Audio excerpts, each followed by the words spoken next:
The air raid siren wailed through the night, its haunting cry piercing the darkness over London. Katherine Morgan pressed herself against the cold brick wall of the underground station, clutching her nursing cap in trembling hands. Around her, strangers huddled together in frightened solidarity, mothers cradling children, elderly couples holding onto each other, young men with haunted eyes who'd seen too much already. Katherine had seen enough in her 23 years as a volunteer nurse to know that war stripped away pretenses. The wounded soldiers who came through her ward were no longer the brave, smiling boys from recruitment posters. They were broken men who cried for their mothers in the night when morphine couldn't touch their pain. Nurse Morgan called Sister Frances from across the crowded platform.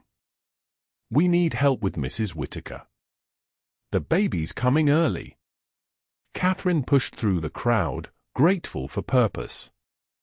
As bombs fell above, she helped bring new life into the world in the flickering lamplight of a makeshift shelter. This was her duty, to heal, to comfort, to remain steady when everything else crumbled. "You're a natural, Morgan," Sister Frances said afterward. "Never seen hand so steady during an air raid." Katherine nodded, accepting the praise without joy. "One must keep emotions locked away during war, sister. Feelings are dangerous luxuries we cannot afford." It was the creed she lived by since receiving the telegram about her fiancé's plane being shot down over France 2 years earlier. No confirmed death, just missing in action, those cruel words that offered neither closure nor hope. In their place, Katherine had built walls around her heart, channeling all her energy into her work. Love was a weakness that left you vulnerable to devastating loss. She'd learned that lesson well. "Poppycock," Sister Frances replied. "It's the heart that heals as much as medicine. Don't forget that, my girl." As the all-clear sounded and people began filing out, Katherine spotted a military courier at the station entrance, holding a stack of letters. Mail call was always a bittersweet moment in wartime London, joy for those who received news, and quiet disappointment for those who didn't. Nurse Katherine Morgan, the courier called, surprising her. Katherine hadn't received personal mail in months. "Yes, that's me," she said, stepping forward. The courier handed her a weathered, stained envelope. "This has been through quite a journey to find you, miss. Redirected multiple times." Katherine stared at the handwriting, her heart stopping. It was unmistakable, the bold, slightly slanted script that had once filled love letters and birthday cards. Benjamin Aldridge's handwriting. Her hands trembled as she clutched the letter. It was impossible. Ben had been missing for 2 years. The military had all but confirmed his death months ago. Yet here was his letter, postmarked nearly 3 years earlier, bearing the marks of its long journey, water stains, torn edges, multiple forwarding stamps. A ghost from the past, finally finding its way to her. "Are you all right, dear?" Sister Frances asked, noticing Katherine's pallor. "I need a moment," Katherine whispered, tucking the unopened letter into her pocket. She couldn't bear to read it here, surrounded by strangers. Ben deserved better than that, even his memory deserved better. Later that night, in her small room at the nurse's quarters, Katherine sat on her bed, staring at the envelope. Outside, searchlights cut through the darkness, scanning for enemy bombers. The war continued its relentless rhythm, but inside her room, time seemed suspended. Finally, with trembling fingers, she broke the seal and unfolded the paper. The date at the top, July 14, 1942, nearly made her heart stop. 2 months after he'd gone missing. "My dearest Katherine," the letter began, Ben's voice seemingly alive in the careful script. "If you're reading this, I've managed to complete a miracle. I'm alive, though shot down behind enemy lines in France. I've been taken in by the French resistance, who promised to try to get this letter to you through their channels. I don't know if it will ever reach you, or how long it might take, but I had to try. The Germans believe I died in the crash. For now, that's my protection. I cannot tell you where I am exactly, but know that I'm fighting still, in ways I never imagined. The people who've sheltered me are brave beyond measure. I think of you every day, Kit. Your face is what keeps me going when everything seems hopeless. Remember our plans for that little house in Cornwall after the war? I still intend to make good on that promise. I don't know when I'll make it home, or if this letter will ever find you. If too much time passes, please live your life, my darling. Don't wait forever. But know that as long as I draw breath, I am trying to come back to you. All my love, forever and always. Ben. Katherine pressed the letter to her chest, tears streaming down her face. For 2 years, she'd forced herself to accept that Ben was dead. She'd locked away her heart, buried her emotions beneath duty and routine. And now, this letter, this ghost from the past, had shattered everything. But what did it mean? The letter was 3 years old. Where was Ben now? Still alive somewhere in France? Dead after all? The letter offered no answers, only questions, and a hope so painful she could barely breathe through it. The next morning, with dark circles under her eyes from a sleepless night, Katherine reported to the military office at the hospital. I need to inquire about a missing airman, she told the officer on duty. Flight Lieutenant Benjamin Aldridge, reported missing over France in May 1942. The officer, Captain Lewis, typed the information into his files. Aldridge. Shot down near Marseille. Presumed dead after no contact for 6 months. I received a letter from him, Katherine said, placing Ben's letter on the desk. Dated 2 months after he went missing. He was with the French resistance. Captain Lewis examined the letter, his expression guarded. Miss Morgan, while I understand your hope, this letter is 3 years old. There has been no further communication. But you've had no confirmation of his death either, correct? The captain hesitated. No, but in wartime, please, Katherine interrupted, her voice steady despite her racing heart. Is there any way to inquire through official channels about resistance fighters or rescued airmen in France? Now that the Allied forces have liberated Paris, surely there are records, contacts. Captain Lewis sighed, but there was compassion in his eyes. I can make inquiries through military intelligence. They've been debriefing resistance members and escaped POWs. But please understand, the chances are very slim after so much time. I understand, Katherine said. But now I have reason to hope. That's more than I've had for 2 years. As weeks passed with no news, Katherine continued her work at the hospital, but something had changed within her. The wall she'd built around her heart had cracked, allowing both pain and hope to flood back in.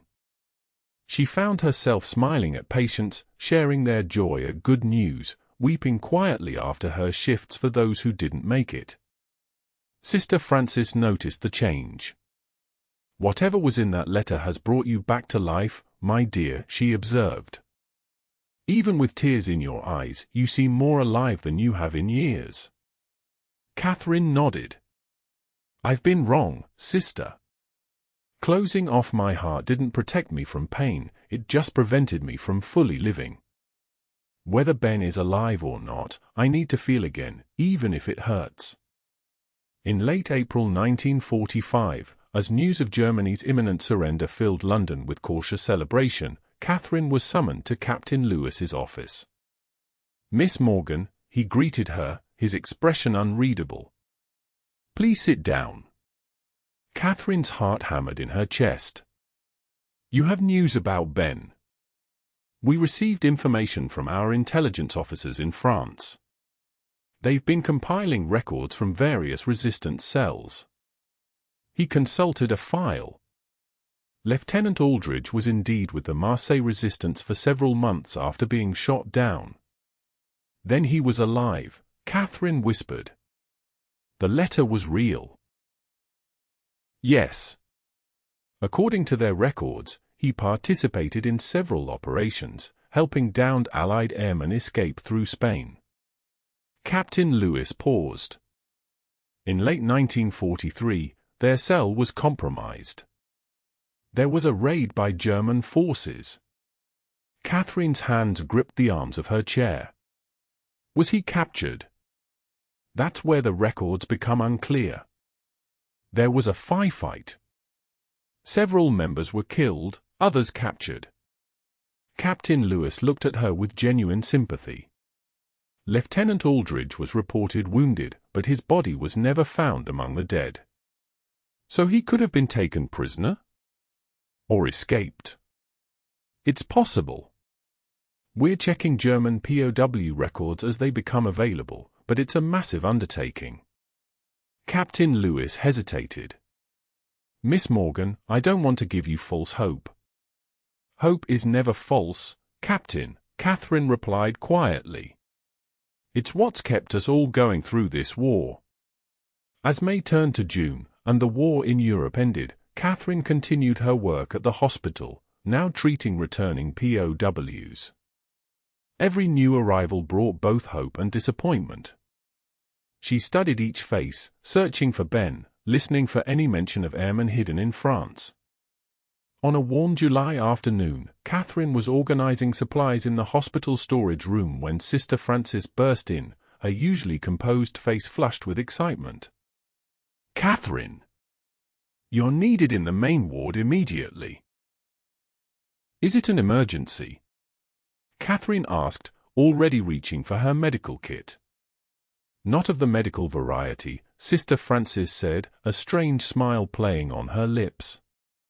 Just come quickly, dear. Puzzled, Katherine followed her supervisor through the corridors. As they approached the main ward, Sister Frances slowed her pace. Katherine, she said gently, whatever happens next, remember that you're stronger than you know. Before Katherine could question this cryptic statement, they entered the ward. At the far end stood Captain Lewis, talking quietly with a tall man whose back was turned to her.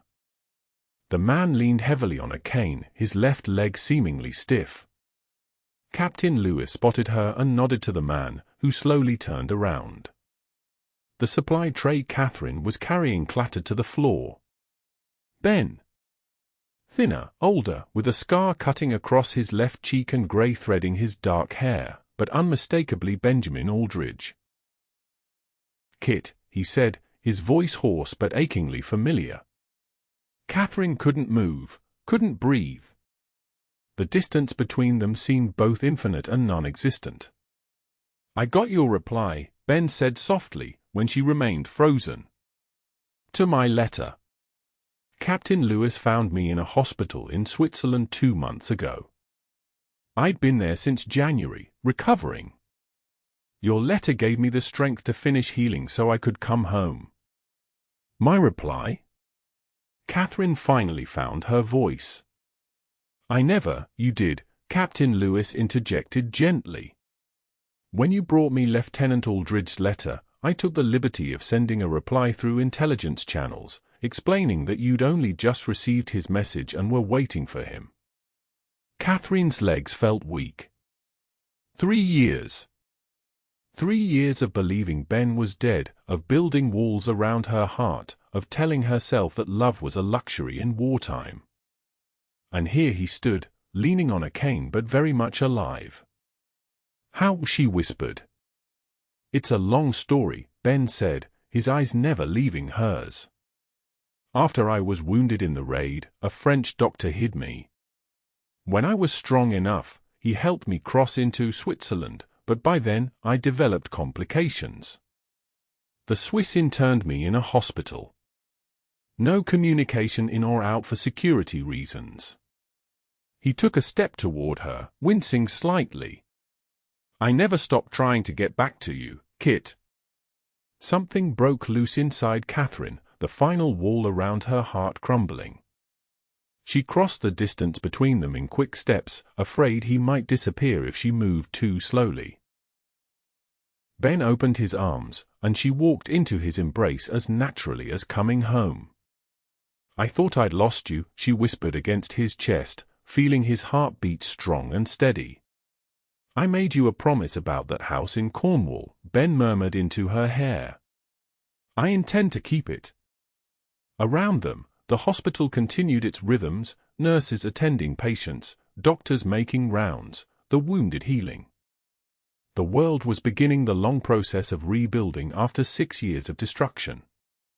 And in the middle of it all, Katherine and Ben held onto each other, their own reconstruction already underway. 2 months later, they stood on a grassy cliff in Cornwall, the wind whipping Katherine's hair as they looked out over the sea. Below them sat a small stone cottage, weather-beaten but solid. It needs work, Ben said, his arm around her waist. The roof leaks, and the garden's overgrown. But the estate agent says the previous owners left before the war. No one's wanted property this remote. It's perfect, Katherine said, leaning her head against his shoulder. We can fix it together. Ben turned to her, taking both her hands in his. Before we go down there, I need to ask you something. He lowered himself carefully to one knee, his injured leg still stiff. Katherine Morgan, will you marry me? Not someday, not after everything's fixed, but now, just as we are, with all our scars and broken pieces. Katherine looked down at this man who had fought his way back to her across occupied territory, through years of separation, never losing hope. And she thought of how she had nearly closed her heart forever, believing that love was a luxury in wartime. Yes, she said, helping him to his feet and kissing him as the wind swirled around them. Our scars are part of our story now. As they walked down the path toward their cottage, Katherine thought about the letter that had finally reached her after years of war, that impossible letter that had cracked open her heart and reminded her that even in the darkest times, love was not a luxury but a necessity. It was the thing worth fighting for, worth waiting for. Not a weakness, but the greatest strength of all.